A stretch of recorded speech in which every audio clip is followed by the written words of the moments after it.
o si Bootstrap está quedando atrás como, pues digamos, como una librería, como un framework de desarrollo cliente, ¿cierto? Que sabemos que involucra JavaScript, CSS, etcétera, ¿sí?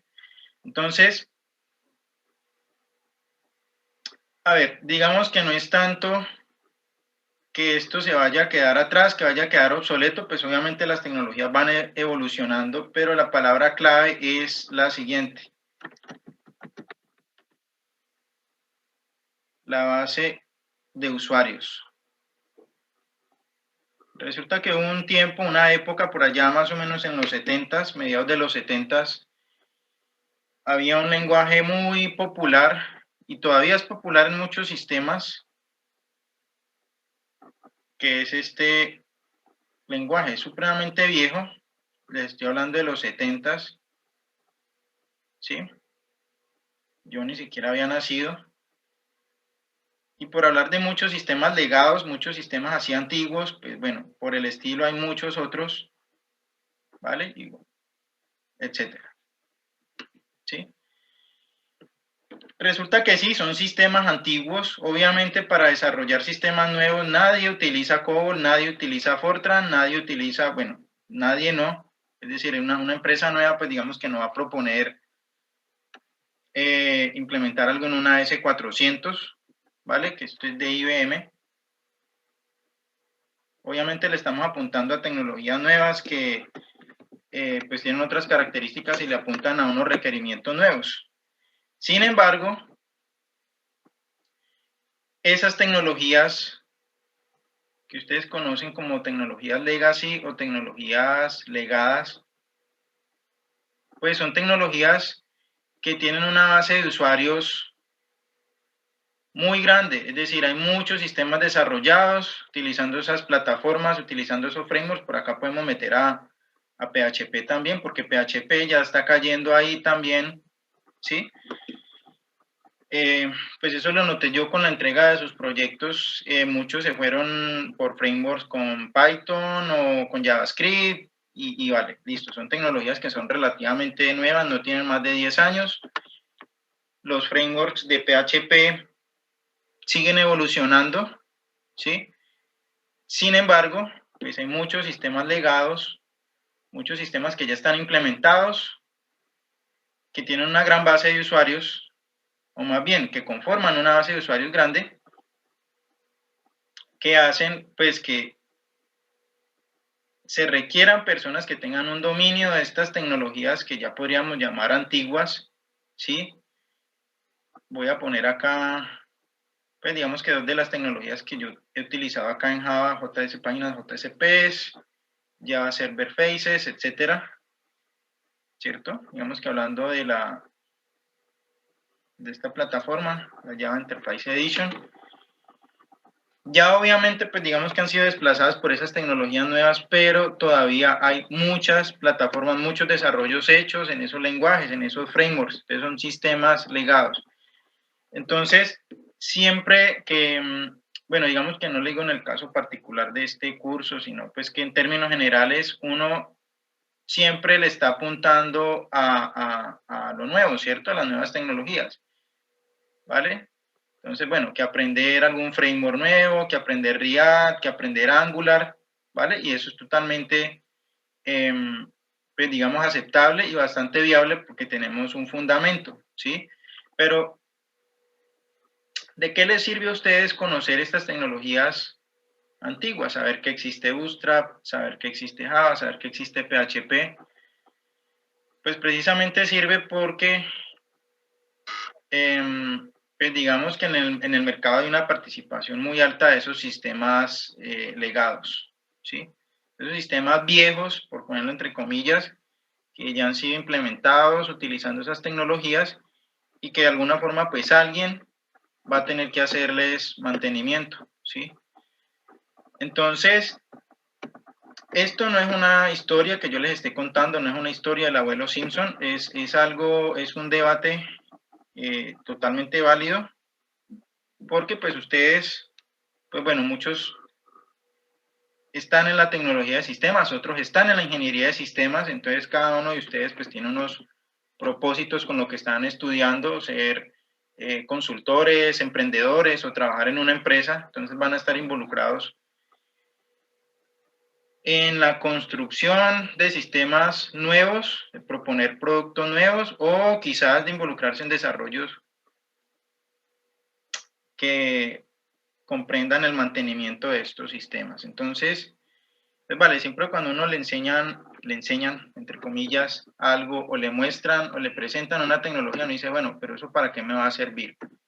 Entonces, más allá de los detalles de la tecnología, pues obviamente uno se va como a los conceptos generales y digamos que ya los detalles técnicos de cada plataforma, pues es más fácil pillarlos. Con estas tecnologías que no son tan viejas, Java es de mediados de los 90, PHP también, Bootstrap es un poquito de los 2000, ¿sí? ¿Alguien por allá ya se está durmiendo? ¿Sí?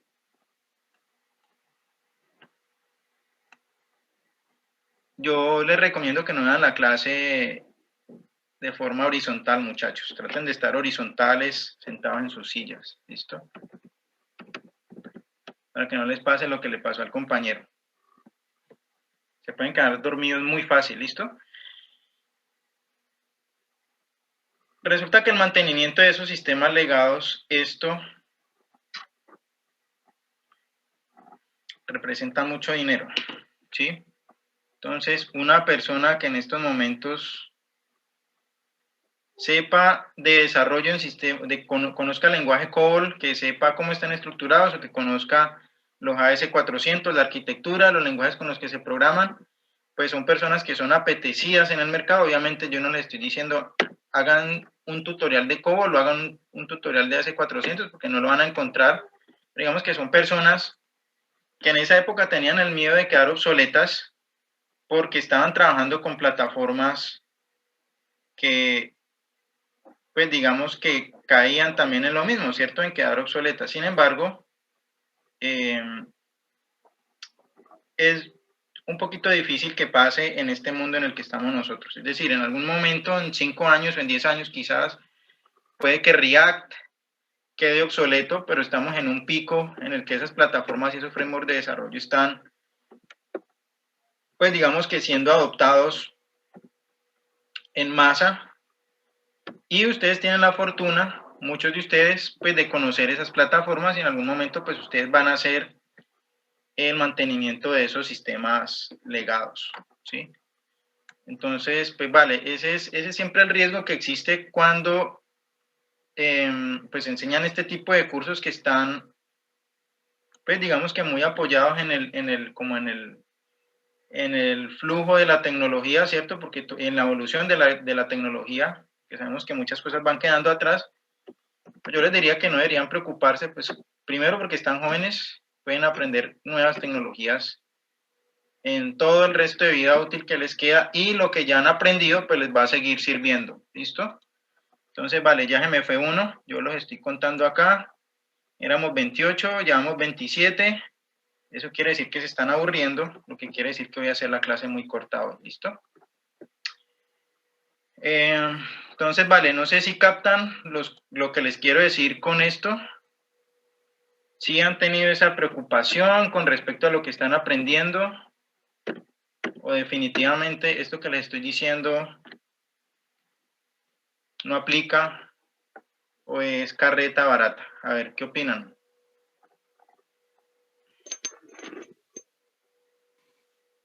Pues la verdad yo creo que la preocupación siempre está porque todo va avanzando, evolucionando, por decirlo así, y salen cosas nuevas. Entonces sí o sí toca seguir estudiando. Es cierto, yo no sé si ustedes se dieron cuenta o se enteraron, bueno, ya somos 29, ya se conectaron 2. Esto es como un restaurante de Condorito, 2 se van, 3 llegan. Es cierto, hay que seguirse actualizando. Afortunadamente, pues el conocimiento es acumulativo. A ver, yo lo que le estoy apuntando aquí es a una preocupación totalmente razonable que todos tenemos por estudiar esta carrera. De hecho, yo la tengo todos los días, pues porque precisamente la preocupación es quedarse obsoleto, ¿sí? En este momento ya estoy matriculado en 2 cursos de Coursera de análisis de datos. Como ustedes saben, pues yo les compartí, hay un convenio con la alcaldía, unos cursos hasta hoy se pueden inscribir para tomar cursos gratis. Me interesa mucho el análisis de datos, me interesa mucho las matemáticas y es algo que tiene mucho futuro, ¿vale? Y así por el estilo, pues bueno, hay otras plataformas con las que uno puede complementar. Esto no está, vale, después lo compartimos. Esperemos que esto no esté quedando grabado. Entonces, vale, esa siempre es la preocupación, quedarse obsoleto. Sin embargo, pues, vale, no se preocupen, todo lo que aprendan les va a servir hoy, mañana, y la idea es que, pues, lo que están aprendiendo hoy, si en algún momento deja de ser actual, se va volviendo obsoleto, pues sepan que ustedes van a poder cobrar dinero. Puede que alguien, una empresa grande, una empresa mediana, tenga algo por allí implementado con algún framework de PHP, algún framework de Java, algún framework de .NET, tenga cosas implementadas en Bootstrap, pues sabemos que Bootstrap está quedando atrás. Sin embargo, la obsolescencia no se guía solamente por, pues digamos que la adopción de nuevos usuarios, sino por la base de usuarios. Hay muchas plataformas y esto es un debate que se da siempre. ¿Qué pasa con jQuery y qué pasa con Bootstrap? Pues bueno, fueron como los primeros frameworks, las primeras librerías de JavaScript y CSS que se construyeron, ¿cierto? Incluso con algo un poquito más viejo que es Ajax. Sí, sabemos que ahorita hay tecnologías nuevas que permiten hacer eso más rápido y mejor. ¿Qué pasa con las personas que le pegaron duro al comienzo a Bootstrap, a jQuery y a Ajax? Pues vale, esas personas primero no tuvieron que haberse actualizado, obviamente. Uno como profesional también puede quedar obsoleto si no actualiza su base de conocimientos. Pero hay muchas plataformas implementadas, una base de usuarios grande, hay muchos sistemas que en algún momento van a ser sistemas legados que están implementados utilizando esas librerías y si ustedes los conocen, pues van a poder, pues digamos que cobrar un buen dinero por hacerle mantenimiento a eso y obviamente pues aprender las nuevas tecnologías. Entonces, lo mismo pasa con algo que les voy a hablar acá con respecto a los servicios web, ¿sí? Sí, digamos que en términos personales, ahorita que entremos acá, yo arranqué con los servicios web cuando utilizábamos este protocolo, esta arquitectura, SOAP, ¿sí? Añitos después salió REST, por acá les estoy hablando más o menos 2004, cuando hubo un auge de los servicios web, después obviamente salieron los servicios web basados en este estándar del cual ya les voy a contar, ¿vale? Entonces, no hay que preocuparse porque lo que aprendamos vaya siendo cada vez menos adoptado, vaya quedando atrás, como diríamos, porque igual eso va a quedar con una base de usuarios grande y pues ese conocimiento sí, ¿listo? Bueno, ahorita sí entrando en materia, voy a hablar de 3 temitas que son importantes, que tienen que ver con, pues digamos, las cualidades que debe tener una aplicación web, ¿sí? A ver, hay unos atributos que una aplicación web debe manejar con respecto a la interacción con el usuario. Creo que nosotros tenemos más o menos presente que originalmente la web que surgió por allá a mediados de los 90 más o menos, comienzos de los 90 quizás, tengo un cliente, un servidor, digamos que por simplificar mucho la arquitectura, que tenemos por acá el protocolo HTTP, es un protocolo sin estado. Digamos que como en un inicio toda la web estaba, pues digamos que planificada para compartir contenido, la idea es que se conservara pues una especie de anonimato en el cliente y no se guardara ningún tipo de estado de esa comunicación. Simplemente el cliente hacía una petición al servidor, el servidor devolvía un contenido y no se guardaba el estado, ¿cierto? Obviamente aquí sabemos que hay un protocolo involucrado, unos métodos dos de los más utilizados son estos, y que no hay un estado guardado. Ok, que después se empezaron a implementar mecanismos con el cual se quería guardar de alguna forma el estado de esa transacción, ¿cierto? De esa interacción. Entonces, por acá están los cookies, ¿cierto? Las galletitas, que son archivitos que el servidor deja en el cliente y que sirven, pues, de alguna forma para guardar alguna forma de estado de esa transacción. Entonces, sabemos que a partir de esas cookies y a partir de otros mecanismos, pues, digamos que sirven para rastrear nuestra actividad en la web, ¿vale?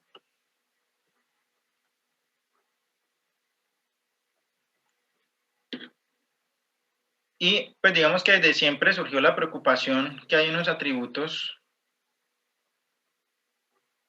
con respecto a la seguridad de esas transacciones. Ahí está involucrada la autenticación, ¿sí? Entonces, bueno, muchos de los sitios que uno visita, si son sitios informativos, pues son anónimos, ¿sí? No requieren ningún tipo de autenticación por parte del usuario, a no ser que ustedes quieran, pues digamos, realizar otro tipo de transacciones monetarias con ese sitio. Ahí sí, pues digamos que debo implementar algún mecanismo de autenticación que me ofrezca este atributo de seguridad, ¿sí? Vale, entonces voy a hablarles de algunos de los métodos más utilizados actualmente. Hay uno que es supremamente clásico, que es autenticación a través de formularios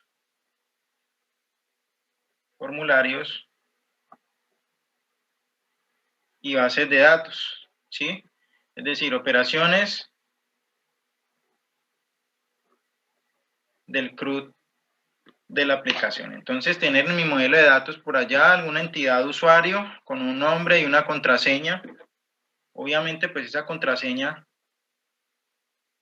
como va a viajar en una trama de datos a través de la red, pues debería implementarse algún mecanismo de seguridad para que esté encriptada tanto en la comunicación como en el almacenamiento en el lado del servidor y que de ninguna forma, pues, esa contraseña pueda ser vulnerada. Entonces, el mecanismo más básico que uno implementa y es, digamos, con el que uno aprende es la autenticación a través de formularios, ¿sí? A través de una consulta en una base de datos que creería que fue la que implementaron la mayoría de ustedes, ¿sí? Sin embargo, pues obviamente esa no es la única forma, el único mecanismo de autenticación, ¿sí? Bueno, entonces, antes de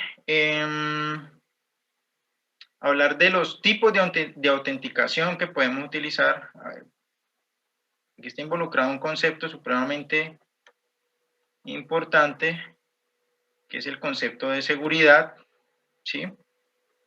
Sabemos que hay muchos más, es decir, una cantidad abrumadora de dispositivos conectados,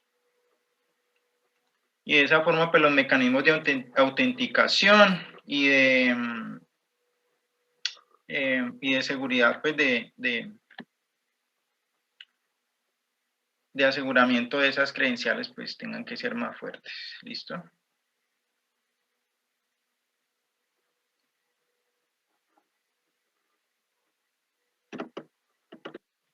Vale, hay otro mecanismo de autenticación, es a través de APIs. Ya vamos a ver en detalle qué APIs de autenticación podemos utilizar por acá. Listo. Yo voy a señalar por acá con una estrellita el mecanismo de autenticación que creería que la mayoría de ustedes utilizaron precisamente para empezar a guardar un estado de esa transacción entre el cliente y el usuario, ¿sí?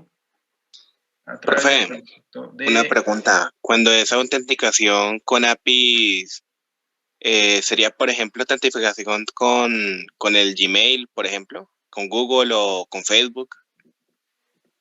esas son las APIs de terceros. Ahí estás utilizando una API que es la API de Google de autenticación. Ah, listo, profe. Y esa es una forma en la que tú no tienes, digamos que, ¿cómo se llama? Pues digamos, con la soberanía sobre esos datos de usuario. En ese sentido, tú estás autenticando contra una API de un tercero, que en este caso es Google. Obviamente, pues no es la única y esto tiene sus propias formas de utilizar. Está Google, Facebook, bueno, cualquier red social que ya tenga implementado pues su propio servicio de autenticación, ¿vale?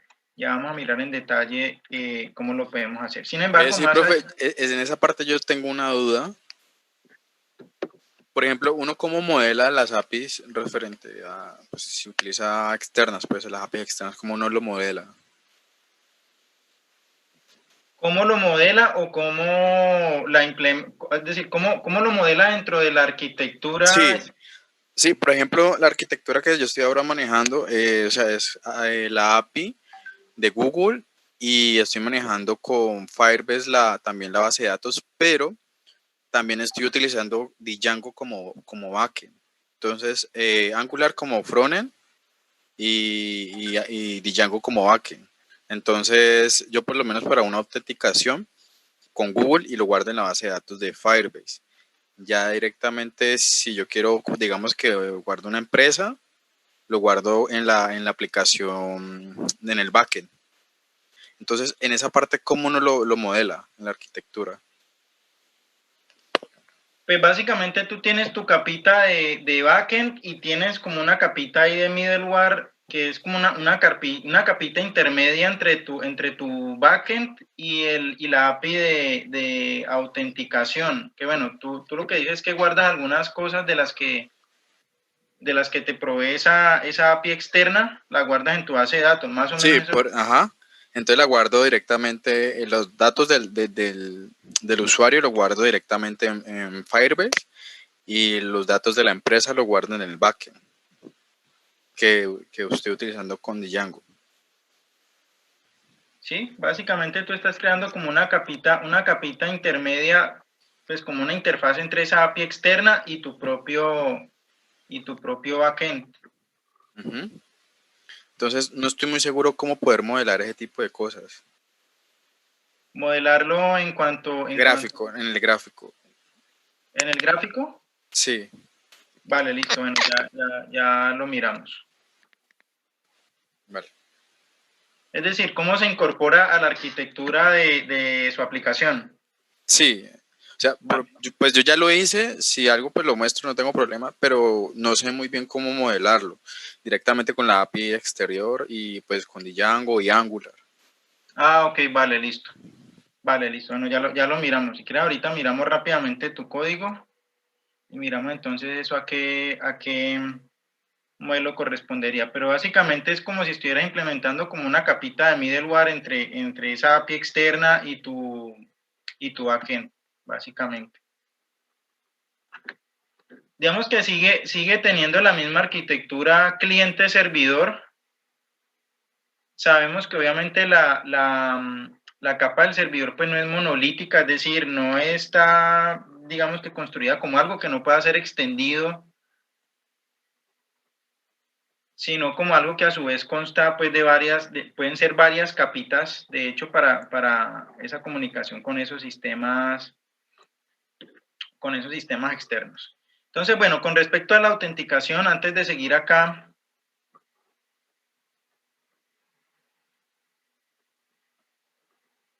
con las distintas, pues digamos, herramientas de autenticación que podíamos utilizar, o que ya sabemos que la más básica es autenticar contra una base de datos, otro autenticar contra una API externa. Más allá de eso, hay unas recomendaciones para la implementación de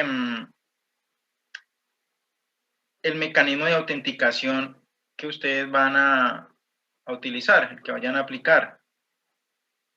Y es la siguiente, estamos tratando con información de usuario. Obviamente, pues ya nos estamos metiendo en temas legales. Entonces,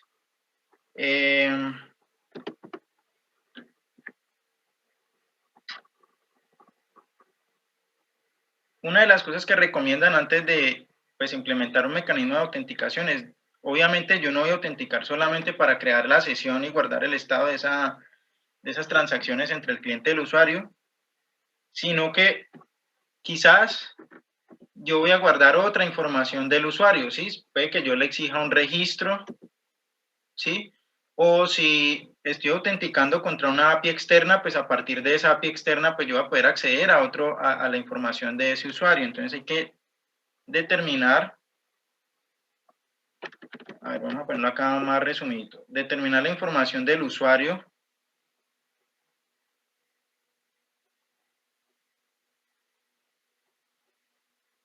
que se puede o se debe guardar. Aquí digamos que hacer un énfasis solamente en lo que se necesita guardar. Es decir, yo no necesito información privada y personal, solo lo necesario para que esa transacción entre el cliente y el servidor, entre el cliente y mi aplicación, pues digamos, funcionen de forma adecuada. Obviamente aquí ya nos estamos metiendo en temas legales, pues que son supremamente delicados. Obviamente cuando se determina cuál es la información del usuario que se puede o se debe guardar, pues sabemos que aquí, por ejemplo, en los sitios de comercio electrónico, hay información de tarjetas de crédito, ¿sí? Entonces, sabemos que esa información es supremamente delicada, obviamente. Aquí hay que identificar unas vulnerabilidades y riesgos. Y ya tenemos que empezar también en, bueno, ¿qué tenemos que empezar a implementar ahí? Necesitamos implementar un certificado SSL,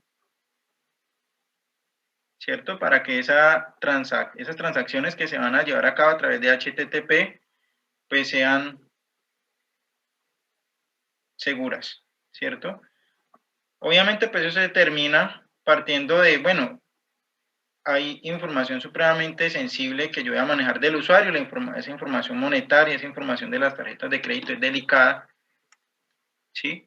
Afortunadamente, pues muchos de esos módulos de e-commerce, pues ya están hechos, es decir, lo que hace es, digamos que adquirirlos, ya vienen muchos de ellos pues con su propio certificado SSL, ¿vale? Pero digamos que usualmente que como ejercicio uno implementa su propio carrito de compras, ¿cierto? Obviamente la pasarela de pagos ya viene con la implementación de sus mecanismos de seguridad. Obviamente esas pasarelas de pago, pues digamos que deben ser implementadas, pues, sobre, pues, digamos que plataformas o servidores que soporten estos mecanismos de seguridad. Entonces, bueno, antes de implementar un mecanismo de autenticación, pues, ok, pues identificar para qué voy a utilizar, qué información necesito del usuario, necesito solamente registrar visitas, fidelizar a mi cliente o necesito que él haga transacciones. Entonces a partir de ahí se identifican unos riesgos y se identifican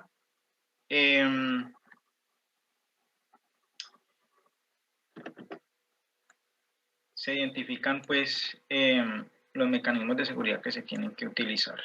¿Listo?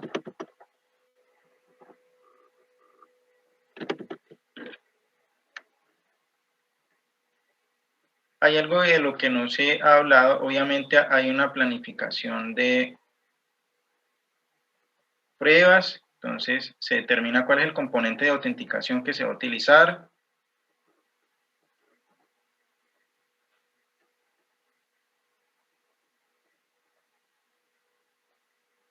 Y un diseño de pruebas, pues para someter todos esos mecanismos de autenticación a todos los posibles riesgos que puedan, todos los riesgos que puedan surgir en producción, ¿sí?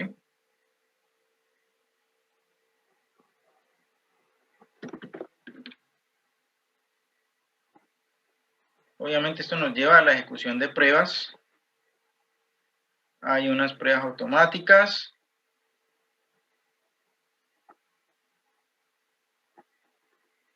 Y hay unas pruebas manuales, ¿sí? Esas pruebas automáticas, pues digamos que están relacionadas también con otros atributos de calidad de la aplicación web, de las que no hemos hablado, y es, pues bueno, yo voy a tener muchas conexiones concurrentes, muchos clientes, pues digamos, conectados al tiempo en mi aplicación.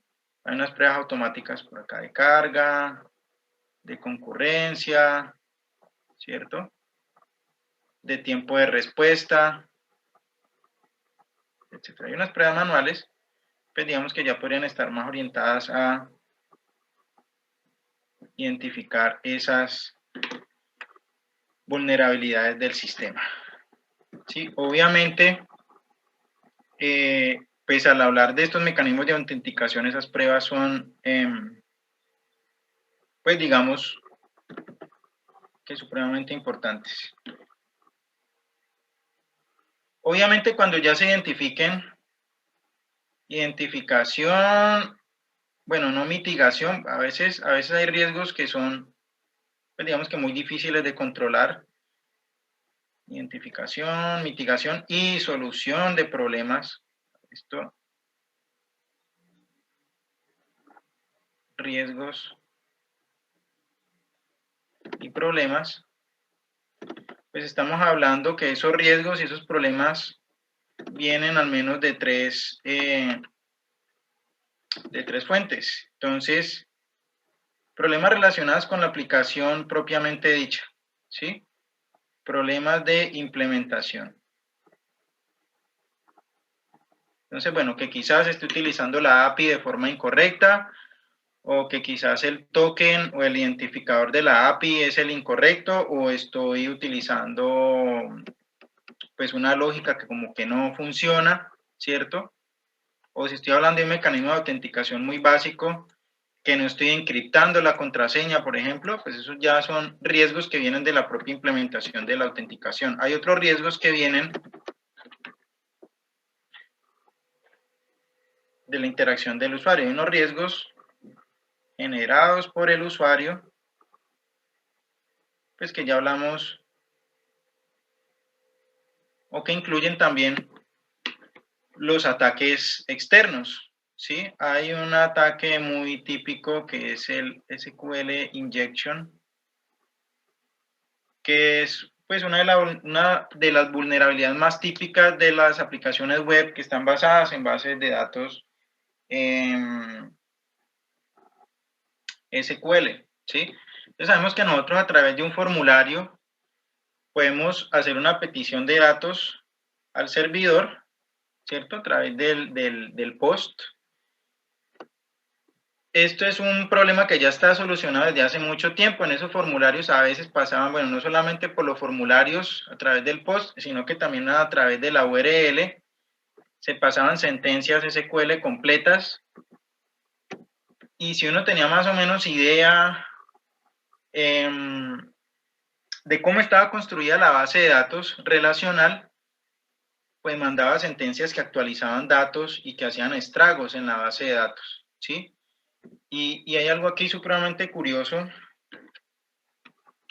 y es que miren, hay algo que quizás los que están desarrollando con algún framework les ha pasado. Uno usualmente pues tiene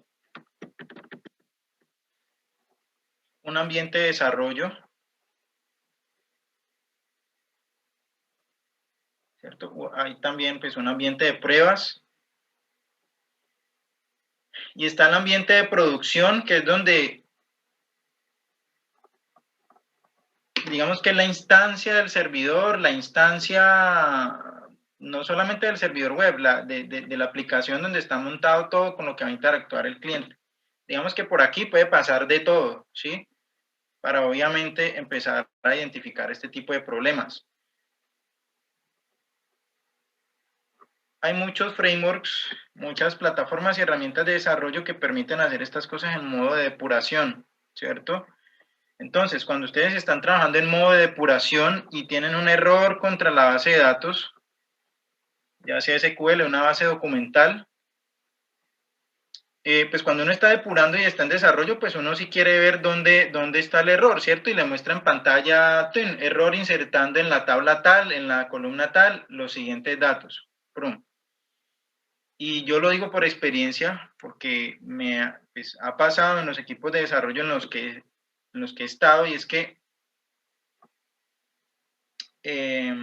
pues obviamente, este modo de depuración solamente debe estar activo acá en el ambiente de desarrollo y en el ambiente de pruebas. En modo de producción no debe estar activado el modo de depuración, es decir, el usuario no tiene que darse cuenta de los detalles de los errores que están pasando en esa transacción, ¿sí? A ustedes les ha pasado usualmente que a veces se conectan a un sitio web y no les muestra un mensaje personalizado como para un usuario, sino que les dice error conectándose a MySQL, consulta tal, ¿sí o no? ¿Les ha pasado o no les ha pasado? Sí, profe. Esas son malas prácticas de desarrollo, ¿sí?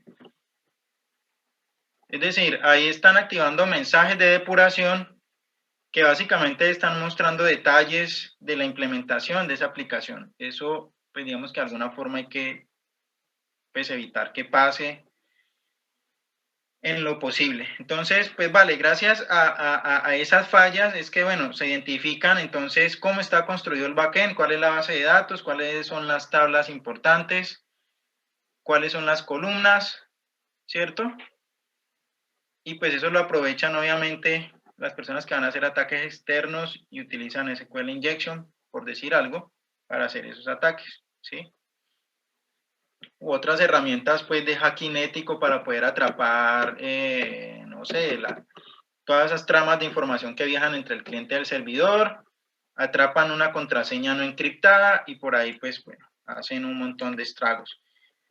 Entonces, pues esas son las cosas que yo quiero evitar porque un atributo pues precisamente de las aplicaciones web que es muy importante es pues la seguridad, y si estamos hablando de información del usuario pues es algo supremamente delicado que yo no quiera pues que pase, ¿sí?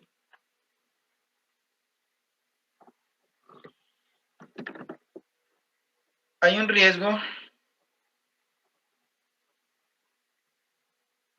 que viene, pues precisamente si estoy utilizando APIs externas, obviamente de allí viene un riesgo también, ¿cierto? Si estoy utilizando herramientas que están hechas por otras empresas, si estoy utilizando una pasarela de pagos o estoy utilizando una API para autenticar o estoy utilizando una API de lo que sea, pues yo de alguna forma debería también someter a prueba esa API, pues por más que sea de una empresa confiable o lo que sea, pues hay que someterla a pruebas y si se identifican riesgos o problemas, pues bueno, actualizar a una versión más reciente o cambiar definitivamente de API, que no solamente viene de lo que yo haga, sino de las herramientas externas que estoy utilizando. Entonces,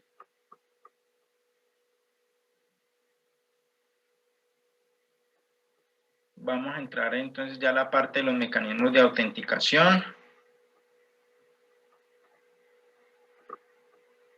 Esto está muy relacionado con políticas de seguridad, seguramente en la clase de ciberseguridad con el profe Ciro, pues ustedes ven la parte más administrativa de este tema. Entonces,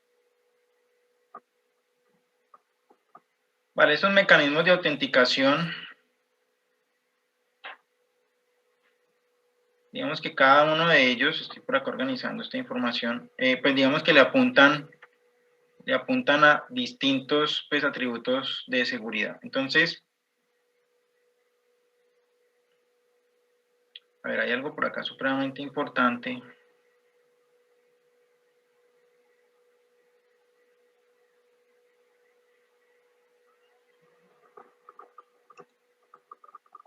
Vale, denme por acá un minutico, yo organizo esto.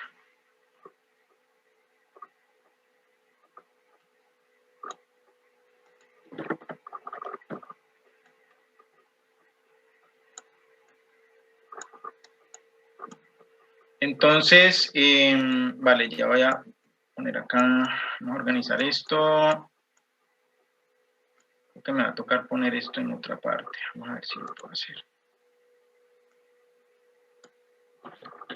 A ver, copiemos esta partecita, otra parte de la pantalla.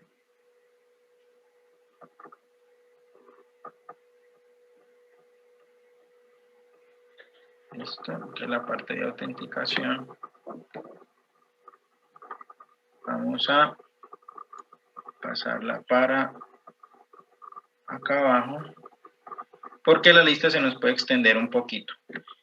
Entonces el mecanismo de autenticación por usuario y contraseña es uno de los más utilizados. Obviamente pues ha ido cayendo en desuso. A ver, esto no se quiere mover. Y se han identificado pues, vulnerabilidades con respecto a la contraseña por varias razones, ¿sí?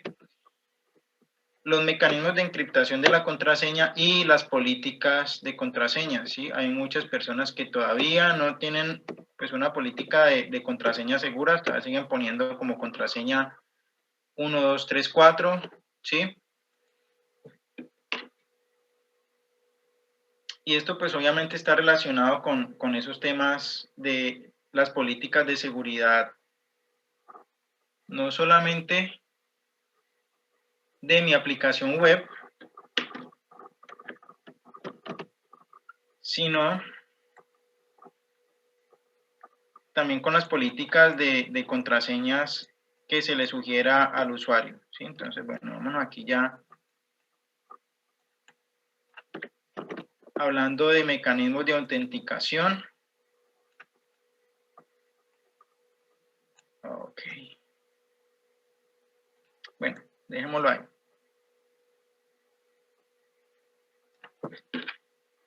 Entonces, veníamos por acá.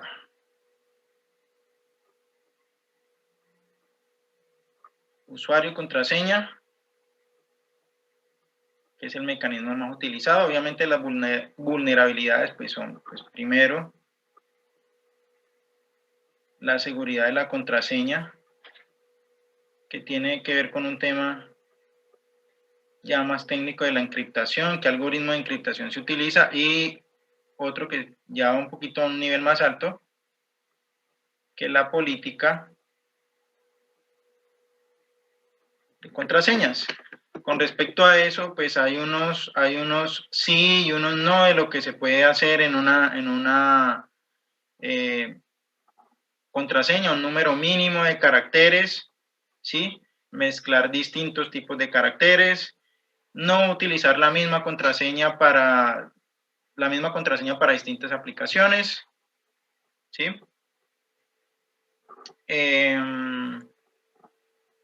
Etcétera. ¿Listo? Y hay que cambiarlo, pues digamos que frecuentemente. ¿Vale? Hay otros mecanismos de autenticación por acá. Mecanismos de autenticación sin contraseña.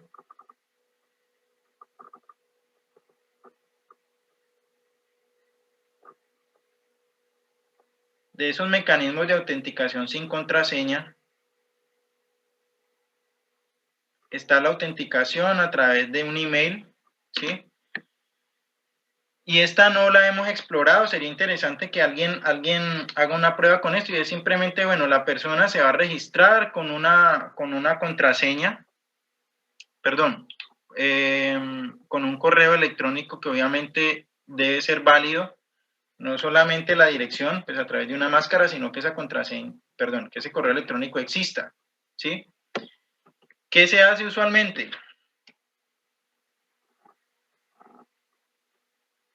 Se envía un token o un ID único, pues que se genera automáticamente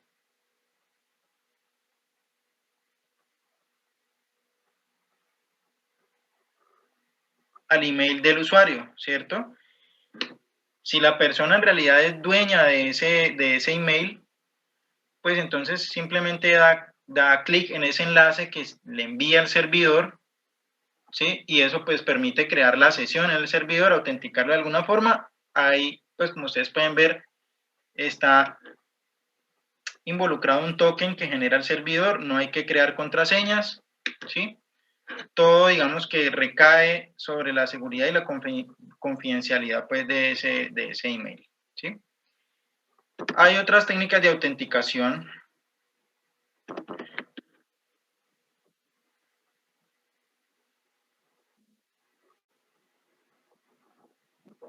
Técnicas biométricas, ¿cierto?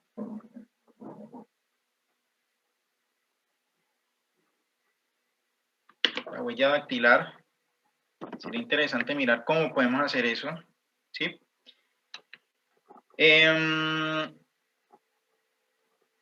Entonces, con respecto a esas que no están, digamos, soportadas en contraseña, está el email, biométricas. Acá está, pues, obviamente la generación del token para ese usuario. ¿Listo?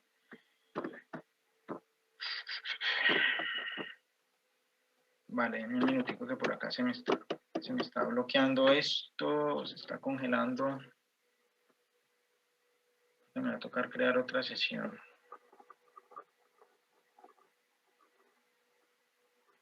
¿Listo?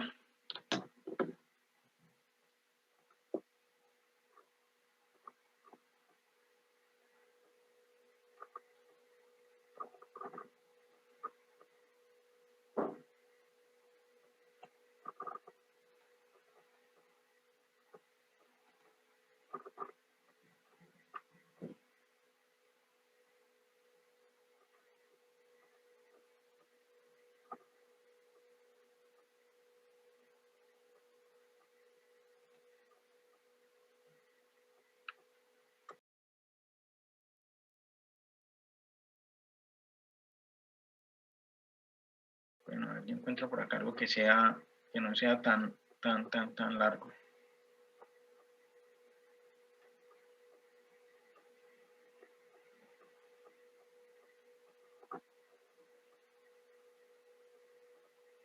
Siempre están, pues digamos, con respecto a esa autenticación contra APIs externas, siempre están ese estándar, el OAuth, que en este momentico, ¿en qué versión está? Está creo que en la 2.0, es un estándar abierto para delegación de autenticación 2.0. Siempre están compitiendo estas dos. OpenID es otro estándar. Está basado en tokens de acceso.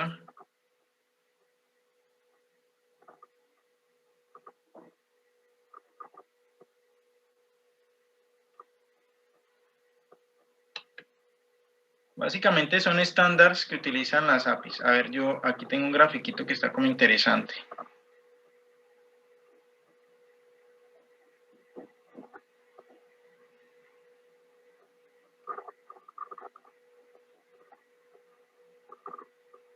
Ahí este grafiquito está bueno.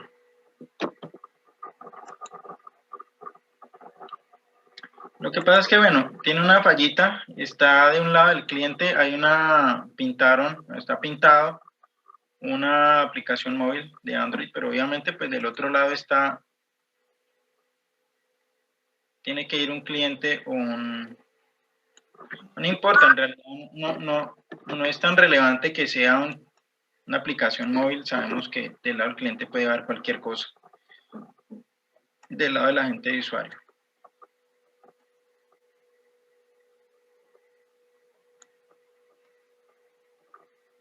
Básicamente en lo que se basan OpenID y este estándar OAuth es en que haya un organismo emisor de la autenticidad de ese usuario, es decir, que yo esté registrado en algún proveedor de identidad, en este caso Google, ¿cierto? La cuenta de Gmail, que en este caso es el que, pues digamos que provee la autenticación, a partir de la cual pues se genera la llave, el token de autenticación de esa persona. Y obviamente, algo importante acá con respecto a estas APIs de autenticación es que tienen pues un alcance limitado. ¿sí?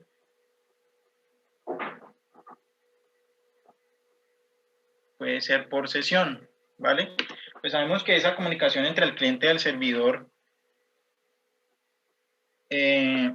no guarda el estado en todo momento, ¿sí? Para que guarde el estado deben crearse un objeto del lado del servidor para guardar la información, pues digamos, de esa transacción entre el cliente y el usuario en objetos de sesión. Esa sesión en algún momento termina. Y en este caso, pues ese token de autenticación, ¿vale? A través de este estándar en el que se soportan estas APIs de autenticación de terceros, no solamente Google, sino creería que las demás, Facebook, Twitter y demás,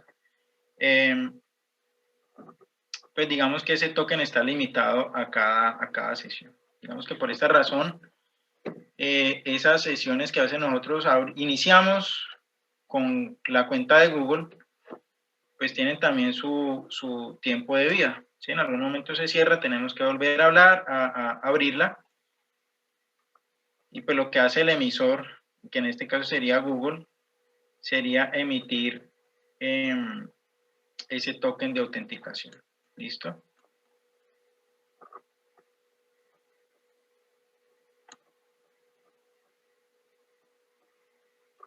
Bueno, entonces OAuth, el OpenID, el OpenLDAP, autenticación contra directorio activo. A ver, yo borro esta cosita acá.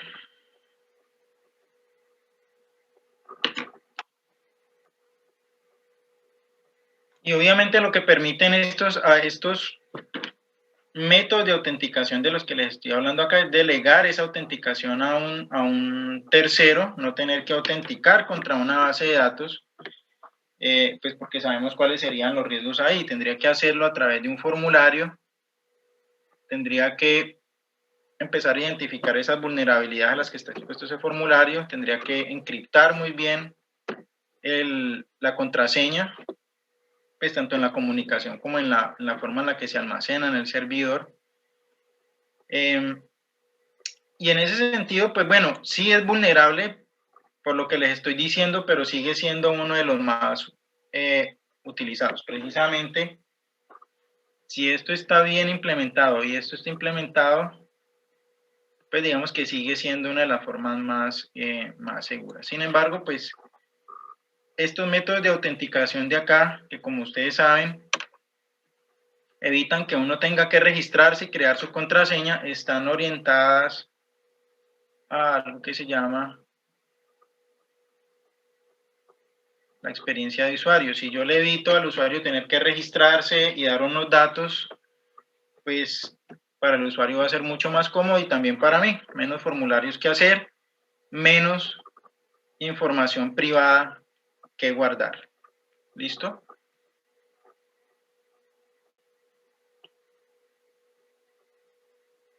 Básicamente, pues es como un resumen de los métodos de autenticación más utilizados. Digamos que en orden de antigüedad, pues digamos que vendríamos más o menos así. Bueno, creo que el OpenLDAP está... La autenticación por directorio activo es relativamente antigua. Y obviamente, pues las más nuevas son estos de acá. Esos estándares que me permiten autenticarme contra APIs de terceros. ¿Vale?